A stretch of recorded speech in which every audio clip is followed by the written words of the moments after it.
The vastness of space held many secrets, but none quite like what Sarah Chun discovered on that fateful day. The readings on her patrol ship sensors made little sense at first, a cluster of life signs emanating from what appeared to be an abandoned vessel drifting in the outer rim of human space. Sarah had spent 5 years as a deep space ranger, patrolling the borders where human territory met the unknown. She'd seen her share of oddities, but something about this particular signal made her pause.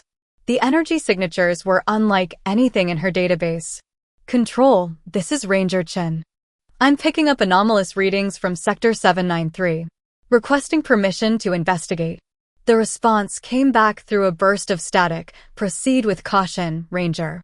You're the only unit in that sector. As Sarah guided her ship closer to the derelict vessel, its true nature became apparent. It wasn't a ship at all, but rather some sort of organic pod, roughly the size of a small shuttle.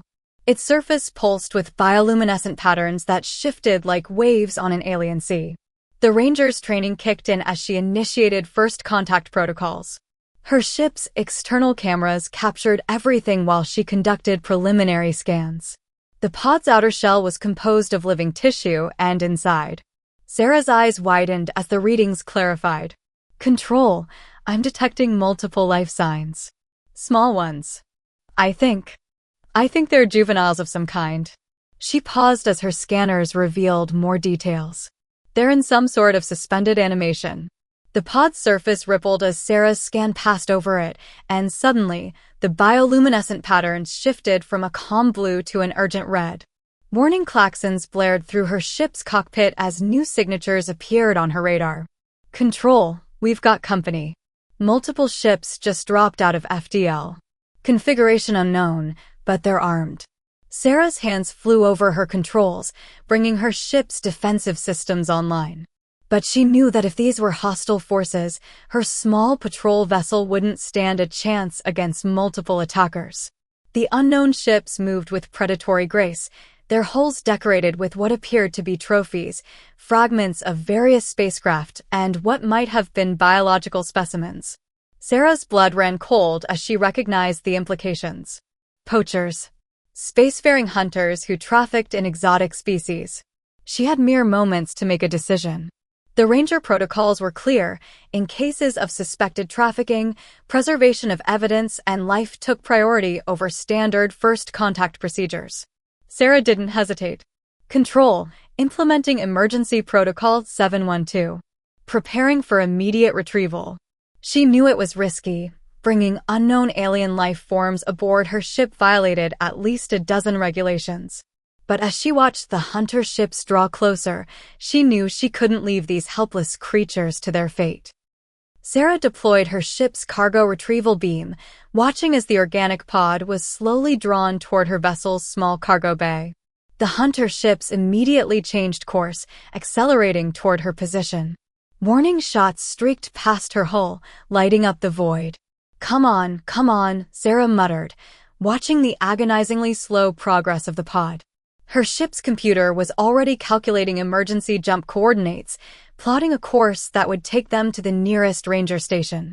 The pod was barely halfway to her ship when the first real shot hit. The impact rocked her vessel, sending warning lights flashing across her console. Shield strength was dropping, but the cargo retrieval beam held steady. Sarah diverted power from non-essential systems, knowing she would need every ounce of energy for what came next. Finally, after what felt like an eternity, the pod settled into her cargo bay. The door sealed just as another volley of shots rattled her ship. Without waiting for confirmation from control, Sarah initiated the emergency jump sequence. The stars stretched into lines around her as her ship leaped into FTL, leaving the hunters behind, for now. Sarah knew they wouldn't give up easily. Whatever was in that pod, they wanted it badly enough to attack a ranger vessel. As her ship streaked through hyperspace, Sarah made her way to the cargo bay.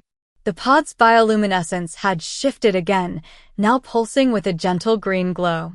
As she approached, part of its surface became transparent, revealing what lay within. 3 small creatures floated in a crystalline suspension fluid. They were beautiful, their bodies covered in iridescent scales that shifted color like oil on water. Each had multiple pairs of delicate, translucent wings folded against their bodies. They looked almost like a cross between Earth's dragonflies and tiny dragons. Sarah placed her hand against the pod's surface, and to her surprise, it was warm. One of the creatures stirred slightly, its wings twitching in response to her presence. In that moment, Sarah knew that regardless of the consequences, she had made the right choice. "Don't worry, little ones," she whispered. "I won't let them have you." She didn't know what species these cubs belonged to, or why the hunters wanted them so badly. But she did know that her life was about to become much more complicated and much more dangerous. As her ship hurtled through hyperspace, Sarah began documenting everything she could about her unexpected passengers. She had a feeling she would need every bit of information to keep these creatures safe and to justify her actions to her superiors. The real challenge was just beginning. The ranger station on Europa 7 was never meant to handle situations like this. Sarah watched through the observation window as xenobiologists swarmed around the organic pod, their instruments casting dancing shadows on the laboratory walls. The cubs inside remained suspended in their crystalline fluid, occasionally twitching as if dreaming. "Do you have any idea what you've done, Ranger Chin?" Station Commander Marcus Hayes paced behind her, his weathered face creased with concern. "Those hunters you encountered? They filed a formal complaint with the Galactic Council, claiming you stole their legally obtained specimens." Sarah turned from the window, her jaw set. "With all due respect, Commander, we both know there's nothing legal about what they were doing. Those aren't specimens, they're living creatures. Cubs. And someone or something went to extraordinary lengths to protect them." Hayes sighed, running a hand through his graying hair. "The pod's technology is like nothing we've ever seen. The xenobiologists say it's not just a transport vessel, it's some kind of advanced incubator. These creatures, whatever they are, they're important." A commotion from the lab drew their attention. One of the cubs had pressed against the pod's surface, its wings unfurling slightly.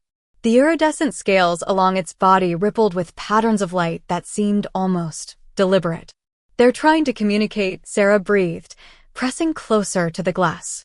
The patterns reminded her of the bioluminescent signals the pod had displayed when she first found it. "Commander, we need to decode these light patterns. There might be vital information about their species, their needs." An alarm blared through the station, cutting her off. Multiple ships dropping out of FDL, a voice announced over the intercom.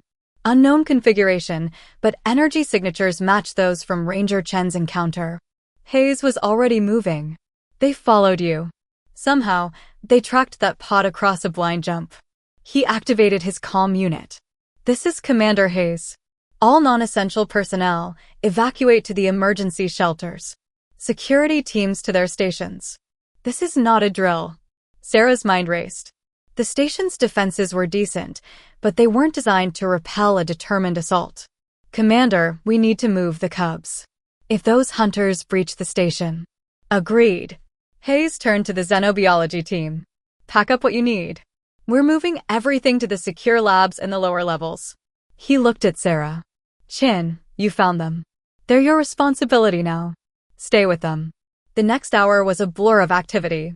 As the station's defense systems engaged the approaching hunter ships, Sarah helped the scientists carefully transport the pod through the station's winding corridors. The cubs had become more active, their light patterns increasingly urgent. "Look at this," Dr. Patel, the lead xenobiologist, called Sarah over to her tablet. "We've been analyzing the light patterns. They're not random. There's a clear mathematical sequence. It's like they're trying to warn us about something." Before Sarah could respond, the station shuddered under impact. "Hull breach detected in sectors 3 and 4, the station AI announced calmly. Security teams engaging hostiles." "They're inside," Sarah muttered. She checked her sidearm. Standard issue, hardly enough to take on well-equipped hunters, but it would have to do. "Dr. Patel, keep working on those patterns. Whatever these cubs are trying to tell us, it might be our only advantage." Another explosion rocked the station, closer this time. Sarah could hear weapons fire echoing through the corridors. The cubs were fully awake now, their bodies pulsing with rapid sequences of light. Dr. Patel's tablet beeped as it processed the patterns. This is incredible, the scientist breathed. The mathematical complexity. Sarah, I don't think these are just random cubs. Based on these patterns, they're sending encrypted data. Massive amounts of it. Sarah's mind flashed back to the pod's unusual technology. They're not just cubs, they're carrying something. Information, maybe? Technology. She looked at the beautiful creatures with new understanding. That's why the hunters want them so badly. The station rocked again, and the lights flickered. Security breach in Level 3, the AI announced. All personnel, enact emergency protocols. Sarah made a decision. Dr. Patel, keep working on decoding those patterns. Everyone else, prepare for evacuation. If those hunters get through our defenses. A massive explosion cut her off, and the laboratory doors buckled inward. Through the smoke, Sarah could make out tall, armored figures advancing. Their helmets were decorated with bioluminescent markings, a twisted mockery of the cub's natural patterns. Stay behind me, Sarah ordered, positioning herself between the hunters and the pod. She might be outgunned and outnumbered, but she was all that stood between these creatures and whatever fate the hunters had planned for them. As she raised her weapon, Sarah noticed something strange. The cub's light patterns had changed again, but this time, they were synchronized. The pod's surface began to pulse with the same rhythm, and Sarah felt a tingling sensation throughout her body. Whatever was about to happen, she knew one thing for certain. She would protect these cubs with her life. The hunters wanted them for their secrets, but Sarah saw them for what they were, young, frightened creatures who needed her help. The lead hunter raised his weapon, his voice distorted through his helmet. Step aside, human. You have no idea what you're interfering with. Sarah's grip tightened on her weapon. Actually, she replied, I think I'm exactly where I need to be. The world exploded into light.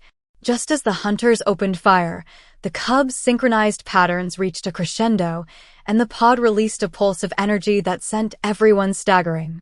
Sarah maintained her footing, years of zero-gravity training kicking in, but the hunters weren't so lucky. Their armored forms crashed against the laboratory walls, sensors on their suits flickering erratically. Sarah didn't waste the opportunity. Dr. Patel, initiate emergency transport sequence. The xenobiologist's fingers flew across her console while Sarah provided covering fire, keeping the disoriented hunters at bay. The pod's surface was now pulsing with intense patterns, and the cubs inside were more active than ever. Transport ready, Dr. Patel called out. But Sarah, the patterns, they're not just data. They're coordinates. The pod suddenly lifted off its support platform, floating in midair. The cub's patterns synchronized again, and Sarah felt that same tingling sensation. Everyone grab hold of the pod, she shouted, understanding hitting her just as the laboratory began to fade around them. The world shifted, reality bending like light through a prism. When it solidified again, they were no longer in the station's laboratory.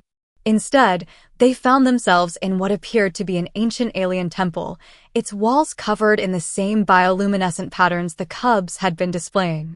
Quantum teleportation, Dr. Patel breathed, checking her instruments.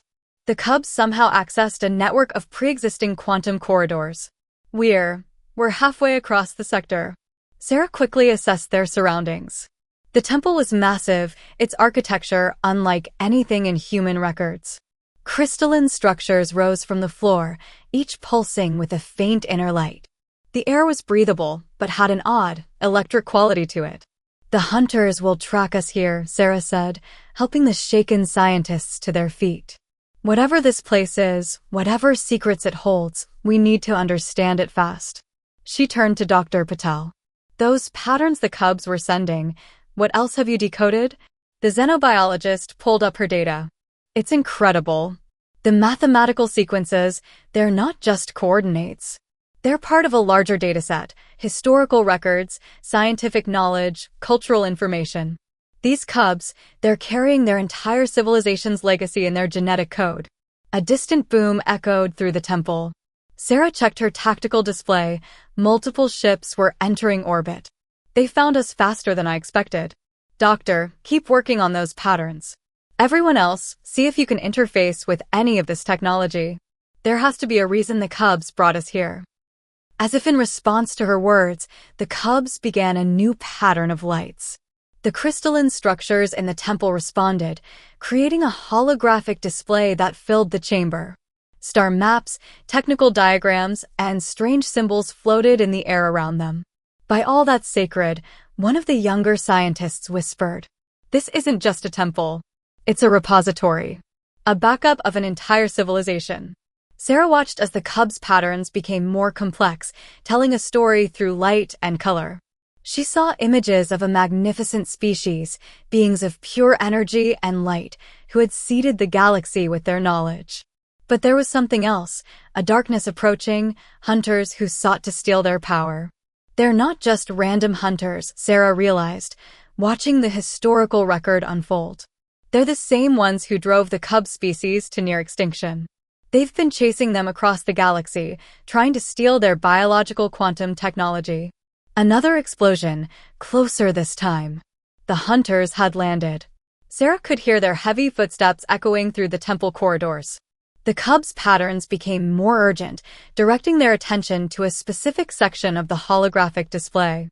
"It's a defense system," Dr. Patel exclaimed, studying the diagrams. "The entire temple. It's not just a repository, it's a fortress. But it needs living operators. The Cubs can't activate it alone. They need help." Sarah looked at the beautiful creatures, understanding dawning in her eyes. "They didn't just bring us here to protect them. They chose us. They chose humans." She turned to the team. "Our adaptability, our problem-solving skills, that's what they need." The temple shuddered as the hunters breached the outer defenses. Sarah made her decision. "Dr. Patel, you and your team start interfacing with these systems. The Cubs will guide you." She checked her weapon and moved toward the entrance. "I'll buy you time." "Sarah, wait." Dr. Patel called after her. "The patterns, there's something else. The Cubs, they're not just carrying their civilization's knowledge. They're carrying the key to unlocking quantum evolution. Their hunters don't just want their technology, they want to force the next step in their own evolution." Sarah paused at the doorway, looking back at the Cubs. Their patterns had shifted again, slower now, almost like a lullaby. Despite the chaos around them, she felt a sense of peace. "Then we definitely can't let them have it. Evolution isn't something you can steal or force. It's something you earn, through cooperation, adaptation, and understanding." The sound of hunter weapons powering up echoed through the corridors. Sarah took up a defensive position, her mind already formulating strategies. Behind her, the scientists worked frantically to understand the temple systems, guided by the Cubs' shimmering patterns of light. They were in a race against time now. The hunters had centuries of experience and superior weapons. But Sarah had something they didn't. She had earned the trust of these remarkable creatures. And she was about to show the galaxy why humans had survived every challenge thrown at them, not through superior strength or technology, but through their capacity to adapt, to protect, and to preserve life in all its forms. The temple's ancient corridors echoed with weapons fire as Sarah ducked behind a crystalline column. The hunters were advancing methodically, their armor now adapted to resist the quantum interference that had affected them earlier. But Sarah had been busy too, studying their patterns, looking for weaknesses. "Chin, we've got something." Dr. Patel's voice crackled through her calm. "The Cubs are showing us how to access the temple's defensive systems, but there's a problem. The quantum harmonics require precise synchronization. We need more time." Sarah fired off several shots, forcing a hunter to take cover. "Time is something we don't have, Doctor." "How much longer?" 20 minutes, minimum. The biological interface is incredibly complex, the communication cut off as a massive explosion rocked the temple. Through the smoke and debris, Sarah caught movement. A hunter, different from the others. Their armor was adorned with symbols of rank, but something about their movement seemed hesitant, almost reluctant. The hunter raised their weapon, then surprisingly lowered it. "Human," the hunter's voice came through clear, without the usual distortion. "We need to talk." Sarah kept her weapon trained on them. "Talk fast."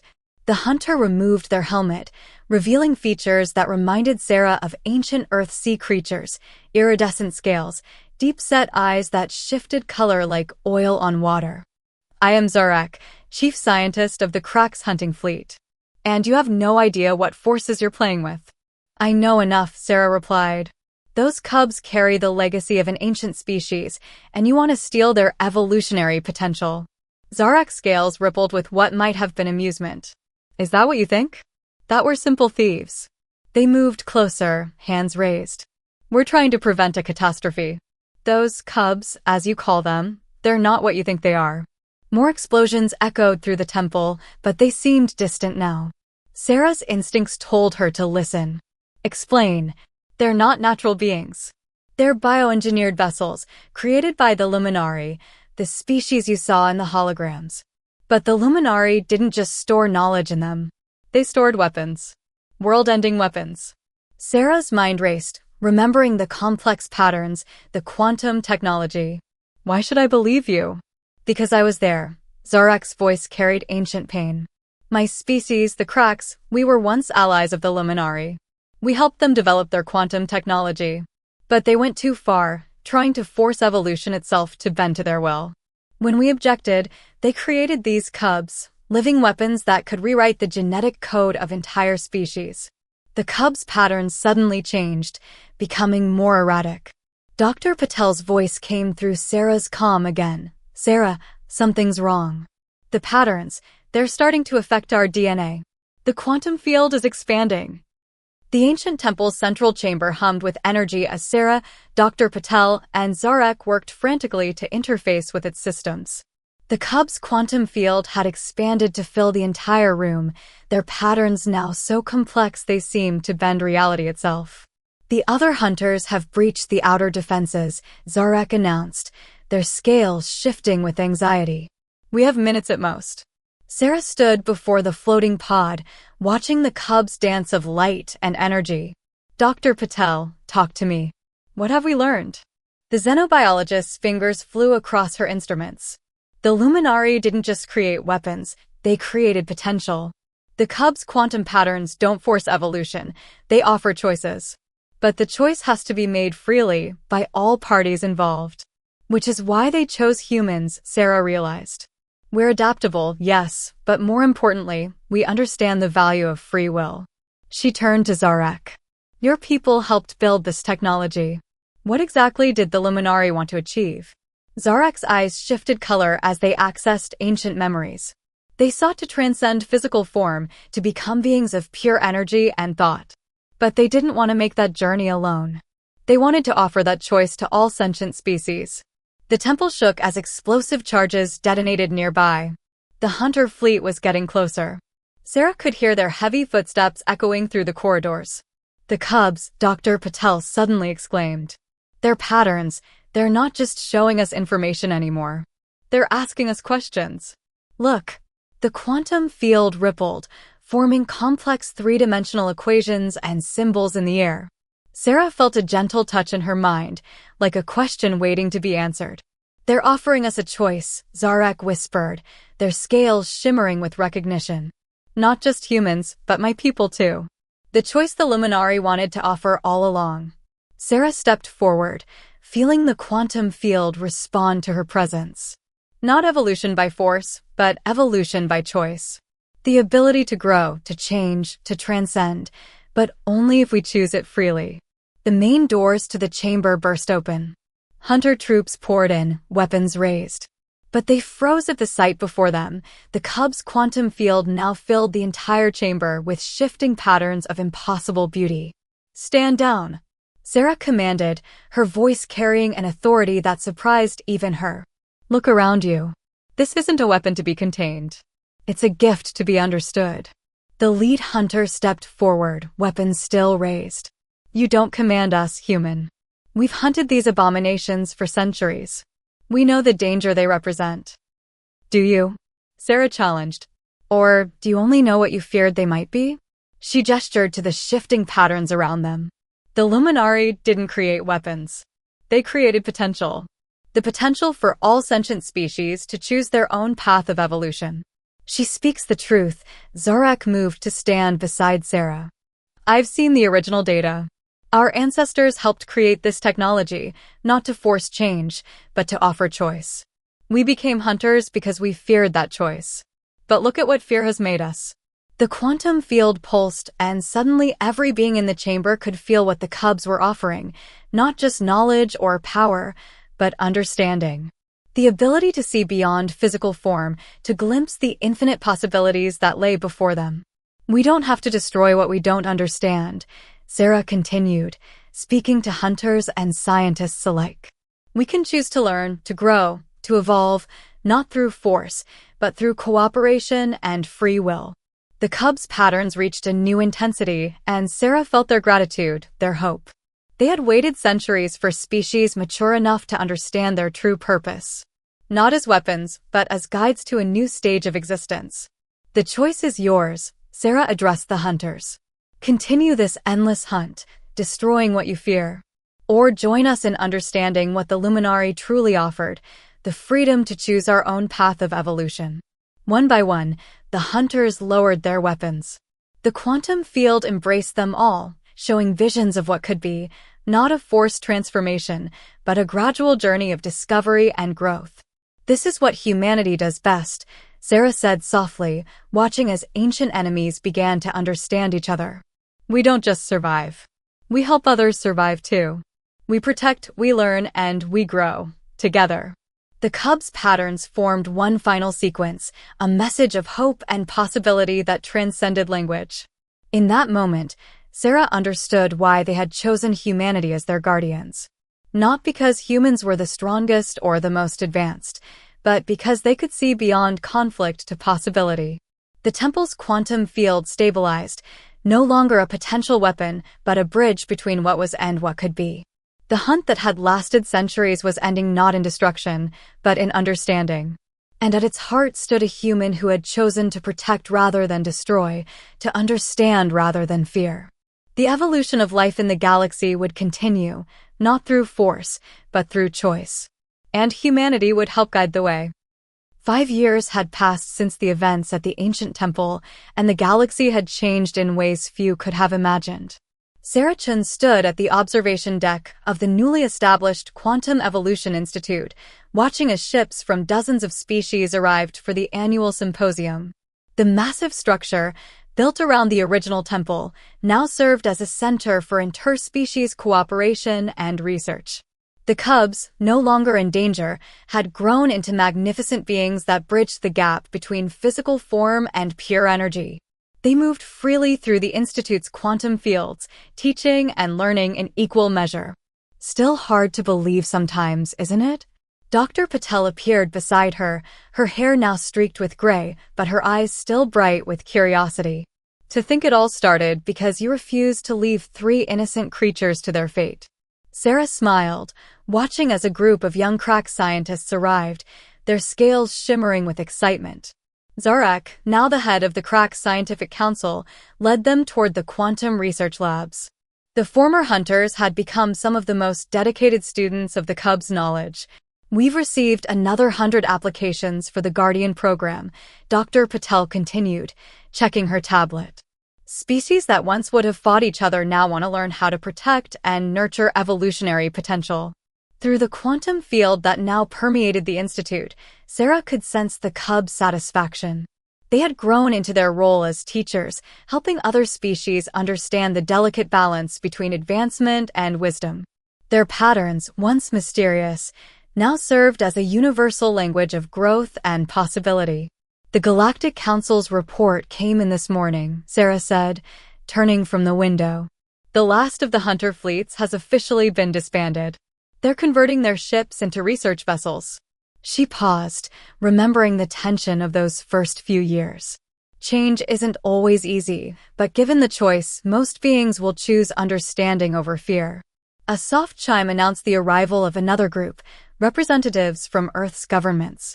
The human race had earned tremendous respect throughout the galaxy, not for their technology or military might, but for their demonstrated ability to protect and nurture new forms of life. Commander Chin, a young aide approached. They're ready for your keynote speech. Sarah nodded, straightening her uniform. In the main auditorium, thousands of beings from across the galaxy waited to hear her speak about the future of interspecies cooperation and evolutionary guidance. The Cubs would be there too, their presence a reminder of how far they'd all come. As she walked toward the auditorium, Sarah passed the Institute's central memorial, a quantum hologram showing the moment when humanity first chose to protect rather than fear the unknown. It served as a reminder to all species that true evolution came not from force, but from choice and understanding. "You know," Dr. Patel said as they entered the auditorium, "I asked one of the Cubs why they chose humans that day. Why trust us with such powerful knowledge?" Sarah paused at the entrance. "What did they say?" "They said that of all the species they encountered, humans were the only ones who saw them as children first and mystery second. We protected them not because of what they could offer, but because it was the right thing to do." The auditorium fell silent as Sarah took the stage.